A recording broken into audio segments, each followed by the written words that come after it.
We've got a lot of water available and we wanted to really make it the best that we can, both ecologically for our purposes and for the producers' purposes. So what we've done is taken advantage of old dugouts and stock dams or the lake itself and use solar systems to keep the cows out of the water resources.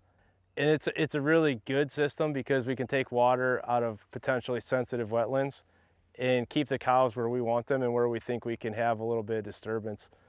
Advantages are, one, we're protecting our valuable resources. And on the producer side of things, cows will generally go for cold, fresh water as opposed to stale, stagnant water that's sitting in a dugout or a pond over the course of the summer. And what we've done up here over my shoulder is with the solar panel, we've brought water up out of the pond and we're using our electric fence to protect the float valve and the water lines coming to it. If we want to go somewhere else, we can push these tanks or load them up and move them around as needed. So the whole system here is very fluid and flexible to accommodate for our ecological needs and where water is needed. It's really important for us to keep them out of this protected little wetland area, not only because of ecological reasons, but this system behind me is very expensive and we don't want cows to get back here and start rubbing and scratching on the solar panel and our equipment. The black box is essentially the computer head for the solar system. All the wires go in there and that's what controls the float pump. It's a 24-volt system. So when the sun's not shining, it can rely on the two 12-volt batteries in there to power it on cloudy days.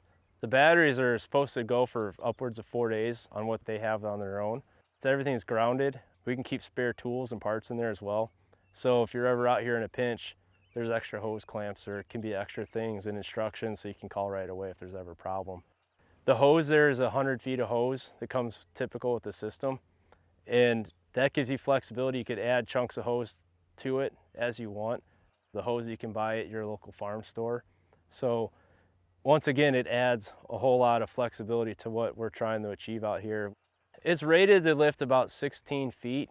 We've got a great flow rate and we kind of accounted for that when we set this up. We don't have a lot of bulk storage here, so we wanted a good strong pump.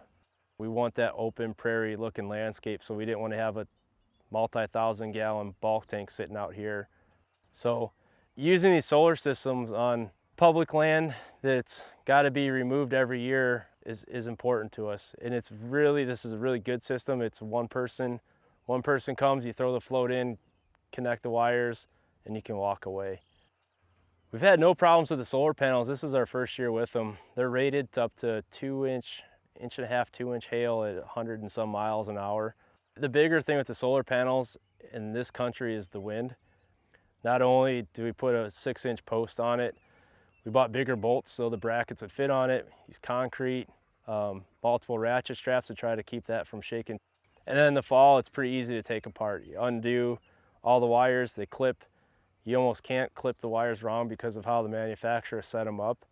There's only one way to do it all. And it just takes a couple people, 2 people to lift that panel off, undo the bolts, and put it in a truck and go store it for the winter time. We're pretty water friendly and water rich in terms of what some places have as you go farther out west with one water point. And that was very much planned for because we want that heavy impact on a very designated place. And if you have water and food, there's not a whole lot of need to go off patch and off the burn units for impact.